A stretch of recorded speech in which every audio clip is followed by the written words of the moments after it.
Hey, how's it going? My name is Gabby. Welcome back to my channel and welcome to my June wrap up as well as my July TBR video. You know, the month of June was a bit of a struggle for me because I was in a reading slump like you would not believe. However, I was able to read 14 books in the month of June, which is a little bit on the lower end for me personally. I mean, I know 14 books is like still a good amount of books, but through the second half of June especially, I was slumping so hard and I was starting so many things and I wasn't able to finish a lot of books. So I decided that I would also tack on some of my like Summerween TBR and some of the books I'm excited to read in the month of July so that we have more things to talk about. So I will have timestamps linked down below if you wanted to jump around from my wrap up to the TBR section of this video. But before we do jump into all of that, I just wanted to take a second to thank today's video sponsor, which is Book of the Month. Because Book of the Month is a book subscription service that I've been using for nearly a decade now. And if you've never heard of Book of the Month, then it's time to change that. Book of the Month has a vision to inspire and shape a more curious and thoughtful culture. Their mission is to bring the best new fiction forward. And so how it works is that every month they have around 5 to 7 new titles to choose from. Sometimes you can even get books as like an early release and you can't get them anywhere else. I love that they're always including selections across so many different genres, so there really is something for everyone. I know I personally get really excited to see the romance picks and the thriller picks. I love finding out what the picks are gonna be. Like, it's genuinely one of my favorite days of the month when it gets announced. And I love that they always have such a variety of picks because sometimes they have some of my most anticipated books of the year as selections, but then also just as often, I feel like I'm always discovering new books because of Book of the Month. Plus, they offer the best prices on new release hardcover fiction books, as well as free shipping and a loyalty rewards program. And for a limited time, you can join and get your first book for just $9.99 plus a free hat with the code DOGDAYS. The free hats are so cute, by the way. Look at this one that I got. It says unreliable narrator. Is that not the cutest thing you've ever seen? This month, I ended up going with 2 different picks. The first one that I got is this book called Everything Was Beautiful and Nothing Hurt. And this is actually one that I've never heard of before, but it sounds like it's gonna be like a really beautiful kind of like hard-hitting story. It sounds like this one is gonna be a really buzzy title because the book is actually narrated by death. I don't really know what that means, but I'm excited to find out. And then I also had to add on the book Tropesick because this is one of my most anticipated romance books of this year.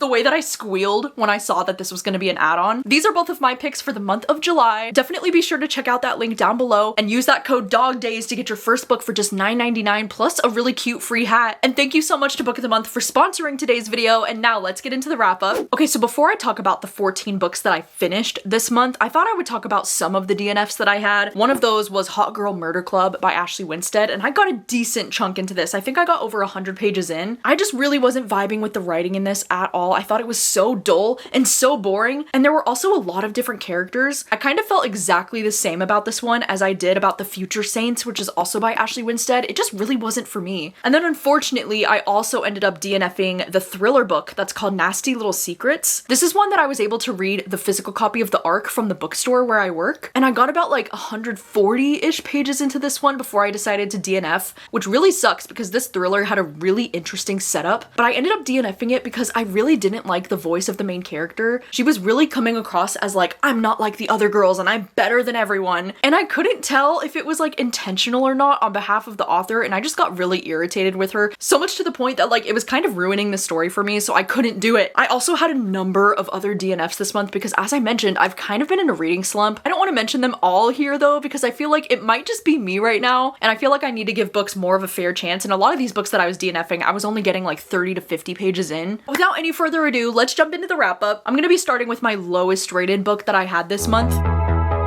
And unfortunately, the lowest rated book that I had this month was actually Headlights by CJ Lead. I know this one might be an unpopular opinion because I've been seeing a lot of people really loving this, but unfortunately it was a 2-star for me. I know looking back, like I should have just DNF'd this. I don't know why I thought I needed to like push myself through this when I wasn't really enjoying it from the beginning, but this story just had the coolest synopsis, and the fact that it compared itself to The Shining and Longlegs, it just had me so intrigued. And in this story, we're following this guy who's a special agent named Daniel, and he's going back to this small town because there's this serial killer that has been doing some crazy things. It says people would wake up on the side of the highway with no memory of how they got there, and they're wearing the skin of victims they've never met. It says they each share one haunting detail. A strand of the stranger's hair is tied around their tongue. I just had really high hopes for this book, but I really did not like the writing in this at all. Like, I thought it was so boring. It was a really slow start, and then like the constant references to The Shining just kind of got annoying after a while. Like, I don't know, I really wasn't interested in this one, and I'm so sad sad about it. Another one that I had high hopes for that I thought was just okay was The Lake Club. This is a book that I ended up giving 3 stars, and I'm actually so bummed about it because it started off pretty promising. This one genre-wise is kind of hard to figure out because I think that it like wants to be a thriller, but it's actually more just like a literary fiction. I don't know, there was something about the writing in this that kind of reminded me of the show The White Lotus. Like it kind of had that vibe to it because we're following these 2 women who are living in this wealthy lakeside suburb, and they clash over this cute male nanny. And it's one of those stories where like all of the town's secrets start to come front and center. I thought this did start off pretty promising. Like I was pretty invested in the beginning, but then it just kind of went on and on and on. And I feel like the story just never really went anywhere that interesting. I wanted it to get way more juicy. I wanted it to get way more dramatic, or even like lean into those thriller themes that it definitely had, but it just never went anywhere. So I ended up giving this one 3 stars. I thought it was just fine. And then,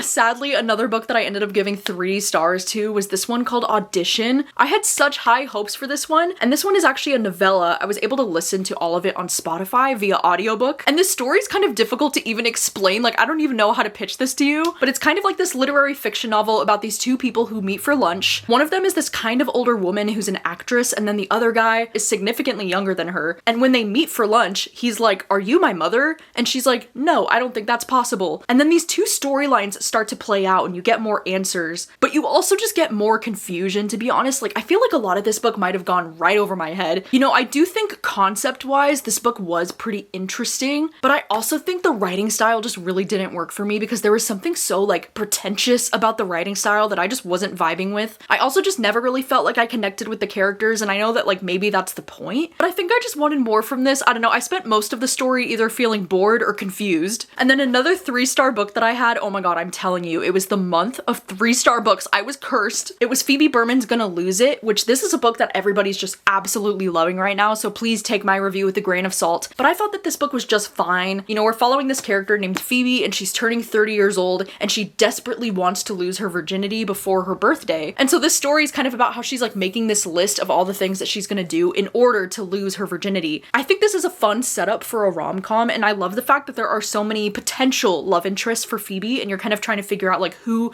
the one is gonna be, like who's it gonna be for her. I thought the setup for this was really fun, and I thought at times Phoebe could be like so relatable with like her awkwardness and her social anxiety. I really connected to, but then at the same time I kind of found her character's voice to be like so immature and like so juvenile at times, and her obsession with like losing her virginity and having sex, it just got a little bit annoying to me after a while. In that same vlog where I read that book, I also read The Burning Side, and this is another one that I sadly only gave 3 stars to. I really loved The Bright Years from this author when I read it last year, so I went into this one with some really high hopes. And this one is another like literary fiction book, and we're following this family. It primarily follows this married couple who like on the day that they decide that they want to get a divorce, their house burns down. And so naturally this book is pretty freaking depressing. I'm not gonna lie, like this is a heavy one. I don't think that I was in the right mental space to be reading this book, first of all, but I also just don't really think I connected with this in the way that I wanted to, because I really thought this was gonna like make me emotional and just like pull on all the heartstrings, but I never quite got there, and I never really connected with these characters or the story. I don't know, maybe it's just me, but this was just fine. I didn't really feel much for this one. Another book that I gave 3 stars to is Pretty Dead Things by Kelsey Cox.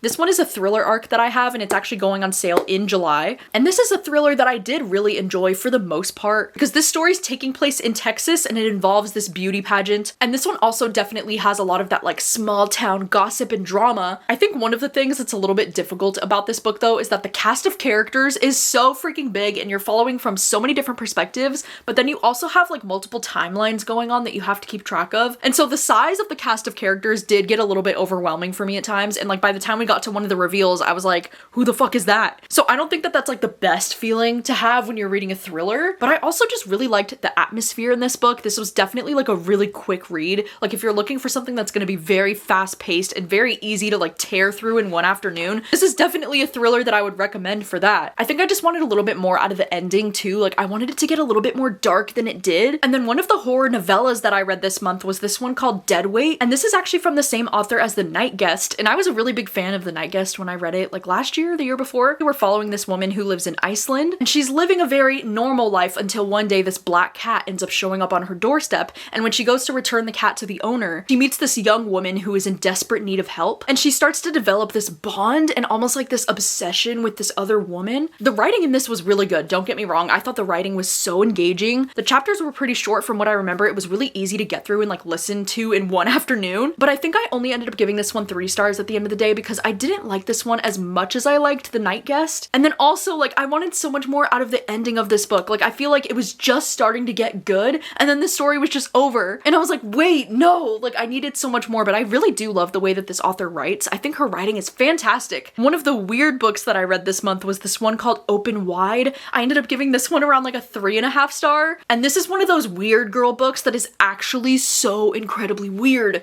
Like might be one of the weirdest of the weird books that I've read. And in this story, we're following this young woman. She ends up meeting this guy named Theo and she becomes so obsessed with Theo. And she also has this thing where she like records people when they're talking and like they don't even know that they're being recorded, but she's like always recording people and like listening back to their conversations. Her character, you know, she's a little strange and she becomes so obsessed with Theo to the point where she's just like, I just want to get under that skin. And that's kind of what this story's about. Like this was definitely a strange read. I would not recommend eating while you're reading this like I did. This was just so bizarre. Oh my god, like there were parts of this story where I was like, oh, like we're going there, or like, oh god. Like some of the descriptions were so grotesque. It was almost like leaning in the direction of horror. And I was like, oh wow. It was kind of disgusting, but I was also kind of here for it. I don't know. I felt pretty middle of the road about this one because at times I did find the protagonist to be like a little bit annoying and it wasn't the perfect book for me, but it's definitely one that I will never forget my experience reading it. And then I also ended up giving 3.5 stars to The Dorians by Nick Cutter. This is a horror book that I was really looking forward to. Like it was a 5-star prediction of mine because Nick Cutter is the author of The Troop, which is like one of my favorite horror books ever. And this one just sounded so cool because you have all of these elderly people that have this like terminal illness, like they know that they're gonna die soon, and they end up going to this island where they're gonna be doing this experimentation on them to see if they can reverse their age. Oh my god, the synopsis for this is just so interesting, and honestly, like I thought this was gonna be a 5-star read for the first 100 pages. Like I was loving it, but then very quickly, you know, after the experimentation bits started to happen, oh my gosh, I just really lost interest. And like, please tell me why in the second half of this book there is so much sex. It's like these elderly people are like having their sexual awakening again, and I swear if I had to read about one more elderly man and his erection, I was gonna lose my mind. So the second half of this book definitely lost me, but the potential was there. Oh my god, like this easily could have been a new favorite of mine. It just sucks because this was a 5-star concept, but it was like a 3-star execution, you know what I mean? All right, and now getting into my top favorite books that I read this month.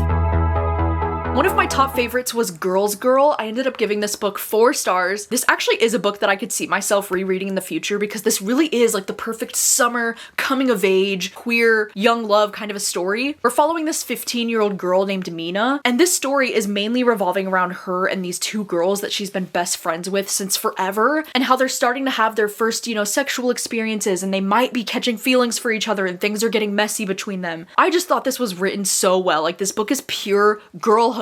And the summertime, you know, like suburban vibes were everything. This one also kind of reminded me of the movie Lady Bird, and that's mostly because of the way that the mother-daughter relationship is handled with the main character. It reminded me so much of Lady Bird. It's like they're desperately trying to understand each other and they're just very different. I just loved the writing in this, was so gorgeous, and I would highly recommend reading this one this summer. It just gave me the best feeling. I also ended up reading The Summer Girlfriend by Christina Forrest, and I'm so glad that I loved this romance book. I think this is gonna be another 4-star from me. And this was also kind of like the perfect summer romance. In this story, we have our main character, Noelle, and she's working in a bookstore, which like, oh my god, same. But then right at the start of this book, she ends up losing her job in the store because they're gonna be downsizing. And so she's like distraught, and she ends up meeting this guy named Jeremiah when she's in the bookstore. And because she's gonna be losing her job, he's like, hey, would you perhaps want to be like hired to be my fake girlfriend for the summer? Because he has a bunch of like family weddings and like things coming up where like he really wants to have a date for those things. And so then it's a totally cute like fake dating situation, which you know that I love. I'm a huge fan of that.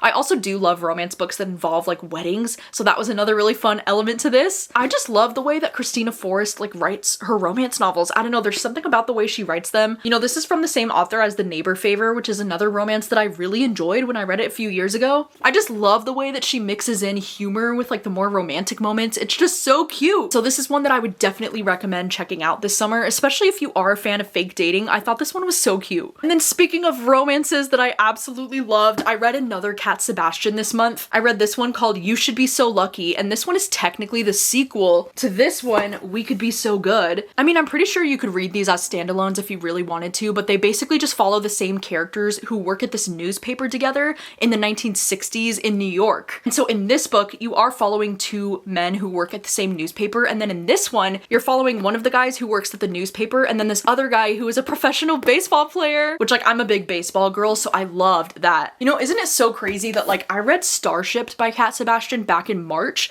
and ever since reading this, I've been reading her books, like, non-stop. This is actually my 4th book that I've read from her already this year, and I loved this one. I'm giving it 4.5 stars. It was just so cute, and I'm not usually a big fan of, like, historical romances. Like, typically that would not really be my thing, but I think the exception to that has got to be when it's, like, a queer historical romance, because then I think it makes it a lot more interesting, because they have to be a little bit more careful, you know, because of this time period that they're living in, unfortunately, because not everyone was as accepting of queer people in the 1960s as they are now, and especially because one of them is, like, an athlete, you know, and, like, he's in the eye of the public. But, like, there's something about the way that Cat Sebastian writes her romances, dude. Oh my god, it just really works for me. It absolutely hits. Her writing is somehow the perfect balance of, like, humor and comedy and, like, sweetness overload and spiciness and cuteness. Like, I'm kicking my feet and screaming over them, you know? That's the feeling I always get when I'm reading a romance from this author, and it's genuinely my favorite thing ever. Cat Sebastian is definitely a new top favorite author of mine, so thank you so much to everybody who was telling me to read her for so long. This is exactly my taste in romance right here. So I'm so glad that I finally read this one, and, like, look at that. I was tabbing a library book. Like, why do I do this? I don't know. And then one of the books that I gave 5 stars to that I read this month is actually this one called Family Don't End with Blood, and this is like a supernatural nonfiction book, because if you haven't heard me talk about it nonstop, I actually watched the show Supernatural for the very first time this year. I watched it from the end of December, and then I finished the entire show in May, and I watched all 15 seasons. There's like 320 episodes, you know what I'm saying? Like, it's a long show, and I got so obsessed with the show that, like, as soon as I finished watching the show, I was like,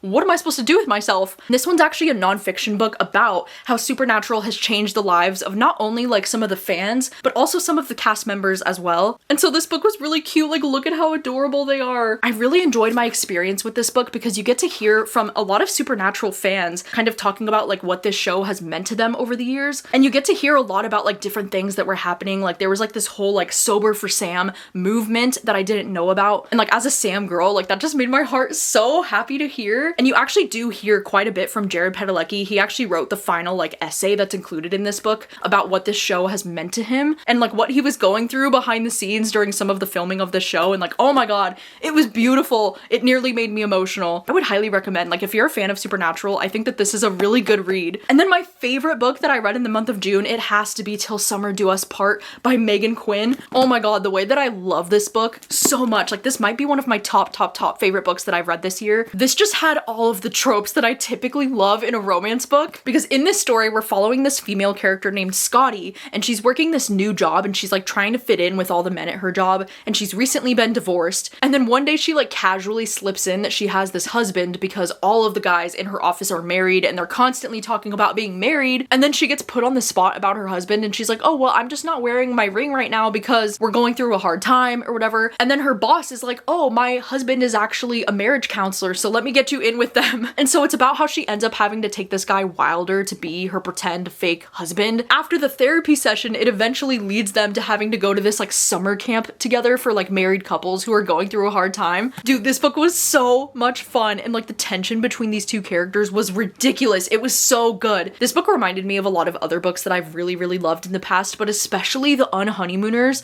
by Christina Lauren. I think if you loved The Unhoneymooners, then you would absolutely love this, because this is, like, a perfect rom-com in my opinion. If you want something that's actually romantic, but then also actually laugh out loud funny, I would highly recommend this one. Oh my god, it was so stupid, but also just so good. Like, the chemistry between them, I was actually screaming. The way that she's able to build the chemistry between them for so long before anything happens, like, this was my ideal, perfect romance book. This one's also perfect for the summer, by the way, because since most of this is, like, taking place at a summer camp, oh my god, this could not be a more perfect summer rom-com. All right, so those are all of the books that I read in the month of June, and now we're going to jump into my July TBR plans. I thought I would start with some of my Summerween plans, you know, because Summerween is coming up in just a few days. Oh my god. Summerween is actually kicking off this Friday on July 3rd, and then it's going to be going through Thursday, July 9th. I will have the Summerween announcement video linked down below if you missed it, but I am so excited! And the next video that you're going to see from me is going to be my first Summerween vlog. I am hoping to be able to do public sprints at some point during Summerween, but because I'm also going to be working this week, I'm just going to try to see where I can fit it into my schedule. But I do have an entire stack of books that I'm hoping to get to during Summerween. Some of them are more locked in than others. Like some are kind of like, I'm hoping that I can get to this. If you were wondering, for Summerween, we do have reading prompts. We have 5 different reading prompts that I'll be trying to hit throughout the week. So one of the ones that is absolutely locked in, like I might be starting with this one, is going to be this book called Slasher Summer by E.L. Chen. Mostly because this looks so much fun and kind of like it would be the perfect book to read during Summerween. But this book also does check off the prompt of like reading an author that I've never read before, because this author is new to me. And like even look at the sprayed edges, like that is just so cool. This one just says it's a fun, twisty tribute to the cult films of the 1980s. This one just sounds like it'll be the perfect book for Summerween. Another one that I'm almost positive that I'm going to be reading is this one called The Summer Fun Massacre by Craig DeLuey, because this is another book that just recently came out and it just looks like it has like the most fun summer slasher vibes. Craig DeLuey has been a little bit of a hit or miss author for me in the past, because I really loved Suffer the Children was my favorite from this author, but then I also read episode 13 and I didn't really like that one too much. So like we'll have to see how this one goes, but I was able to get the audiobook from my library. And then another book that I'm definitely going to be reading is Fabulous Bodies by Chuck Tingle. I do have the arc of this one on NetGalley on my Kindle, and this is one that I'm going to be reading because I want this one to check off the prompt of like pink on the cover. I'm just so curious to read this one because I've loved some books from Chuck Tingle in the past, and also because I've heard this one described as Beetlejuice meets Drive, and I was like, bitch, what? Like that's crazy. Like I need to know. One book that I'm thinking about reading mostly because it's short is this book called Ash, and this is mostly one that I want to read to check off the prompt to like read a novella,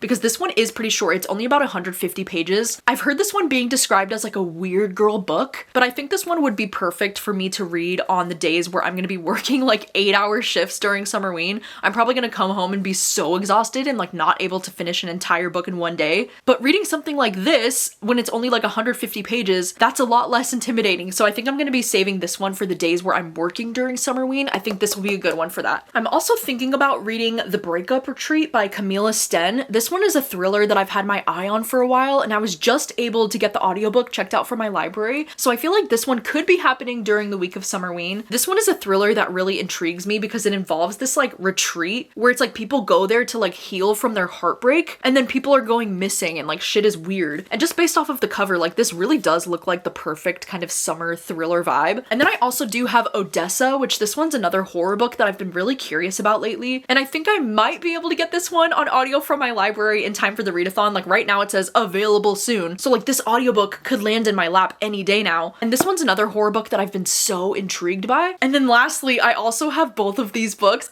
I'm so excited about both of these, you have no idea, so I'm hoping that I can fit these into my Summerween TBR plans. I have this one called Kiss Slay Replay by Rachel Harrison. This is actually an arc that I have that I got from my bookstore. This one's not going on sale until September, but I thought this could be the perfect thing to read during Summerween. This is one that feels like it could be such a fun time. I feel like Rachel Harrison's books have always been kind of hit or miss for me. This one especially sounds fun because it involves these characters who are at this wedding, and then there's like a serial killer, or like there's somebody killing people at the wedding, and then it's like a time loop situation. The character, after she gets killed, she like wakes up again and it's the morning of the wedding. And then I also have Dead But Dreaming of Electric Sheep by Paul Tremblay. I actually started this one the other day, so I'm already 80 pages into it as of right now, and I'm already loving this so much. So I think I might try to fit this into my Summerween plans as well. But I'm really excited for this because I've heard that this one is kind of like a genre bending kind of story because it's kind of horror and kind of sci-fi. This one feels like it's gonna have a lot of commentary on like AI, and we're following this woman who gets offered a very strange job. It says one sham interview later, she's offered the job to chaperone a man in a vegetative state, one with an AI implanted in his head from California to the East Coast. This just sounds like it's gonna be absolutely bonkers. And then some other books that I'm hoping to read in July. I have so many romances that I've been really looking forward to, so I might end up making a vlog that's just like reading some of my most anticipated releases because, you know, like I mentioned, Tropesick is one of my most anticipated romances, and I'm really hoping that I can get to this one in the month of July. I also have have the new Christy Greenwood, this one Romantic Hero, that I'm so excited about. And I forgot to mention it, but also the new Ashley Poston, Someday Garden. I think that one just came out as well, so I'm really looking forward to that one.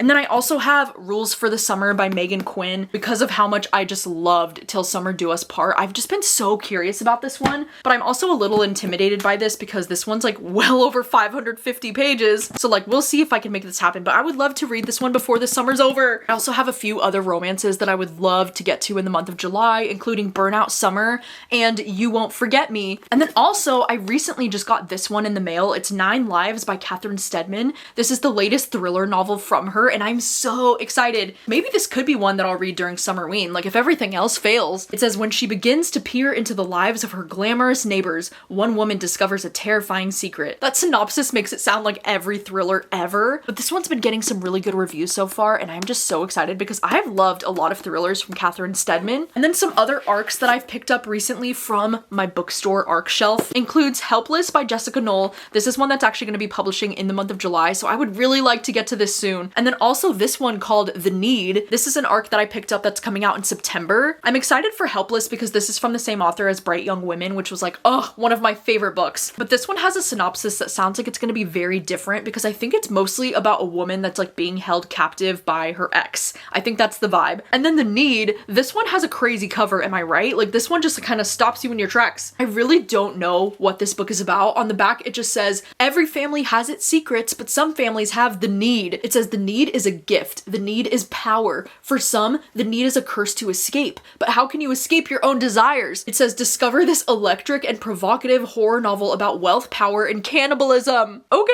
it's about cannibalism. That's crazy. Yeah, but this one's also only about like 260 pages. I don't know, maybe this could also be another option for me during Summerween. I don't know. Also, oh my gosh, I just had to share with you because today when I was working in the bookstore, I saw this book and I just instantly bought it on the spot. And that's We Burn So Bright by TJ Klune. Okay, I have read TJ Klune in the past and I have really enjoyed TJ Klune's books, but I didn't even know that this book just came out in the month of April. And when I saw it in the bookstore today, I was like, what is that? And I just grabbed it. And as soon as I read the synopsis, I was like, okay, I'm instantly buying that and reading it soon. Because in this story, we're following these two husbands who have been together for like 40 years. It says the world is ending for real. A rogue black hole is coming for Earth, and in a month, everything and everyone they've ever known will be gone. So it says they're taking this road trip from Maine to Washington to take care of some unfinished business before it's all over. This just sounds like it's gonna be really like beautiful and wholesome and maybe hard hitting. Like maybe it's gonna be emotional. I don't know, but it's getting really, really good reviews on Goodreads. And it's like a little baby novella too. It's only like 160 pages. So I'm definitely hoping to read this one at some point in the month of July. It just sounds like it'll be so cute. All right, so those are all of my reading plans for the month of July. You'll have to let me know, are you planning to participate in Summerween? And if so, which book do you plan to start with? Also, I apologize if this video was like a little bit chaotic and all over the place because like I mentioned, June has been such a crazy busy month and I'm actually filming this right now after I've worked 4 doubles in a row. Like I literally got home tonight and filmed this kind of like later at night, which is not something that I do anymore. It's kind of like reminding me of like my restaurant days when I would like film my wrap-ups at like midnight because I was just like squeezing it in whenever I could. You know what? I'm here for this. I'm always happy to be talking about books. Definitely let me know how the month of June ended up going for you and if you found any new favorites, and let me know what you're planning to read in the month of July. Thank you so much for watching as always, and I'll see you very soon with another video. Bye!